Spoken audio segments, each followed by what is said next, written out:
Chers auditeurs, j'espère que vous allez bien et que vous avez passé une bonne journée.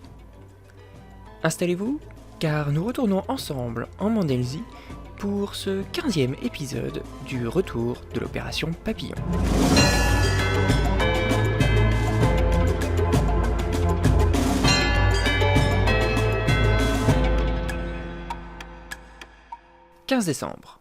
Nous sommes dans l'antique complexe d'égouts de Teyde. Ici, une petite bande d'insoumis se faufile dans ces canalisations partiellement abandonnées. Leur objectif ? Gagner différents points stratégiques de la ville pour y mener un coup d'éclat censé montrer au reste des Teydois et des Mandelziens qu'une rébellion fait toujours face à l'oppression menée par les troupes du Grand Scan. L'opération en question consiste à inscrire, sur les murs de différents bâtiments de la ville, des slogans visant à discréditer le nouveau régime, et ce, au nez et à la barbe des soldats patrouillant en ville. Un groupe d'insoumis, dans lequel on retrouve Alfred Valamir, se trouve justement sous la place Joseph VI. Alfred murmure à ses camarades. « Bon, c'est probablement l'endroit le plus risqué pour ça, mais ça montrera au peuple mandelsien notre détermination. » « Si nous y parvenons, le colonel Kant sera furieux, » réplique Lucie, presque amusée. « Oh, il y a même des chances qu'il se prenne un sacré savon de la part de Kirlo, » commente Bibule. S'extrayant d'une bouche d'égout, les trois comparses se retrouvent sous les fenêtres de l'un des bâtiments de la grande place de Teyde. Seul le centre de la place, occupé par l'estrade, est éclairé. Au sommet de celle-ci, Justine de Salamilly est toujours attachée. Profitant de la noirceur de la nuit, les gardes semblent avoir quelque peu relâché leur surveillance.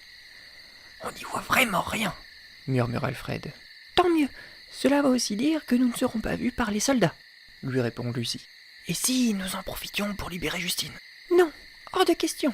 Je sais bien que cela doit être pénible pour toi de l'avoir ainsi attachée depuis 4 jours, mais nous ne sommes pas assez nombreux et pas suffisamment armés pour cela. Contentons-nous de l'opération prévue. » La nuit durant, la petite troupe ainsi que toutes les autres disséminées dans le centre-ville bardent les murs d'inscriptions en tout genre. Puis, avant que la nuit ne soit plus assez profonde pour couvrir leurs méfaits, tous regagnent les tréfonds de la cité aussi discrètement qu'ils en étaient sortis. Au petit matin, le colonel Kant part pour faire son habituelle revue des troupes. En sortant de sa résidence, il rencontre un groupe de soldats attroupés près d'un mur. S'approchant, il leur demande « Qu'y a-t-il, mes braves ?» Les soldats s'écartent et laissent apparaître l'une des multiples inscriptions inscrites durant la nuit. On peut y lire « Libérez Justine ». Le colonel, furieux, monte sur ce cheval et rejoint au galop la place Joseph VI. Sur son chemin, il découvre les dizaines de slogans peints sur les murs. « Vive la République !» peut-on lire au coin d'une rue. « Le scan, cette pâle copie d'un dictateur en carton !» est-il écrit au milieu d'une autre. Arrivé à sa destination, le colonel convoque le lieutenant chargé de la surveillance nocturne. « Alors, lieutenant, comme ça, n'importe qui peut se balader en ville durant la nuit. Mais qu'est-ce que vous avez foutu ? Vous avez 1 heure pour m'effacer tout ça, sinon je vous envoie dans la nouvelle mine de cobalt de Montgarlac. » La nouvelle, bien qu'étouffée par le service de contrôle de la presse du Grand Scan, fait, au cours de la journée, le tour du pays. Cet acte de rébellion est pour beaucoup une lueur d'espoir.